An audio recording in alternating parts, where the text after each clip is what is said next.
I've been involved with Street Factory for just over a year now.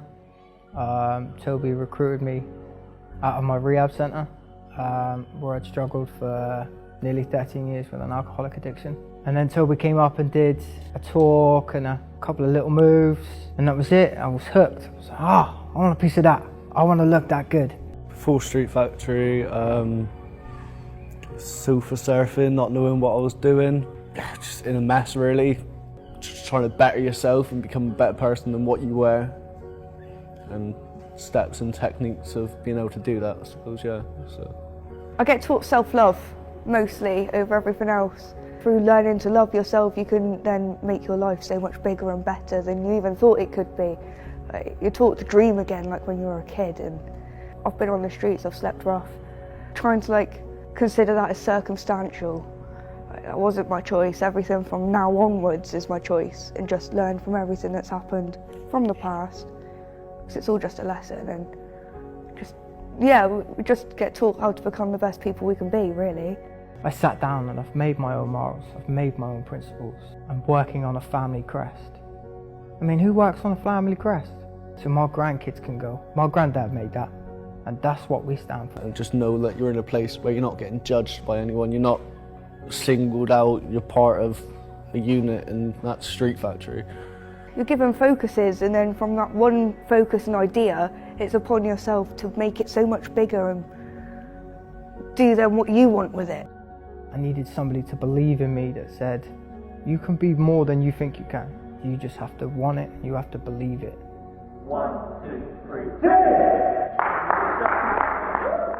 Yo, so my name's Callum. I've been coming to Creating Change in previous years. It was like 4 years ago. I was attending previous workshops that Toby ran. Then I started working with a recruitment agency. I was doing various different jobs. I then landed a job that I did enjoy. I was doing driver's mate work for DFS, just delivering sofas and stuff like that. But then it got to a point where I wasn't actually getting the hours I need. So now I thought, I'll run back down to Creating Change. I know Toby's running the Hip Hop Antidote, which, because of work I can't fully attend, but I thought I'll go down there and see if Toby can offer me that little bit of support that I need, just to be able to move on that next journey. So I started coming down on my days off and attending the sessions as much as I could, and speaking to Toby and working with Toby. And I was learning new techniques and stuff like that of how to move forward.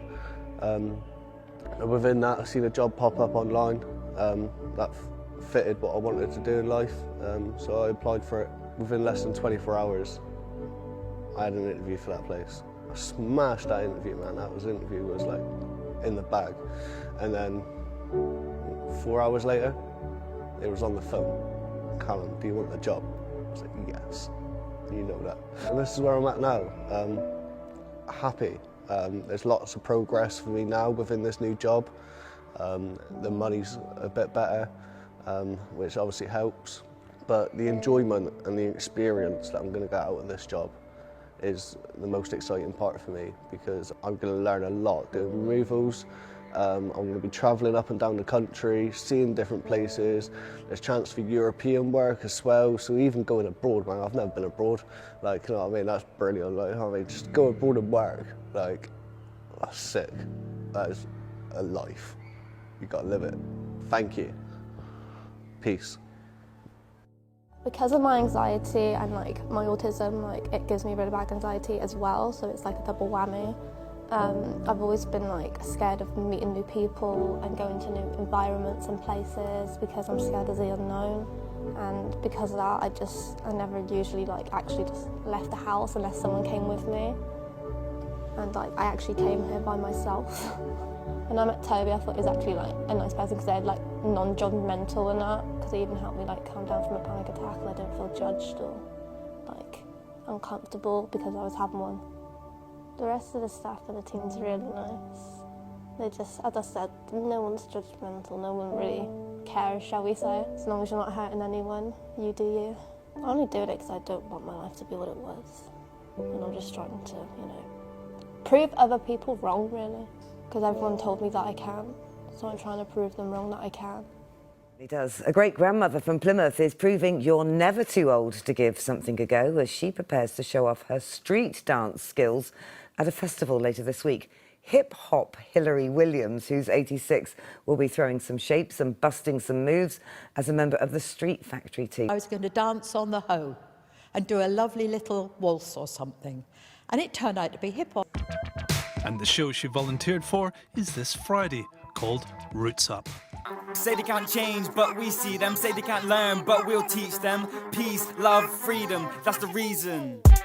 We do it for the family, we do it cause we can. We'll recognize real STF, that's the fam. We do it for the family, they do it for the gram. We'll recognize real STF, that's the fam. So how old are you? 86. 86. Yeah. Let's do some hip hop.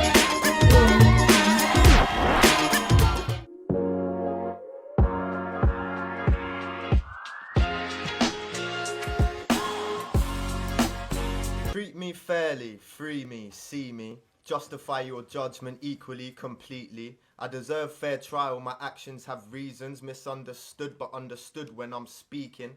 My defences are strong, nor these fences are weak, and the walls that I've built with these bars I'm concealed in. Placed in a box, free me, see me, justify your judgment equally, completely.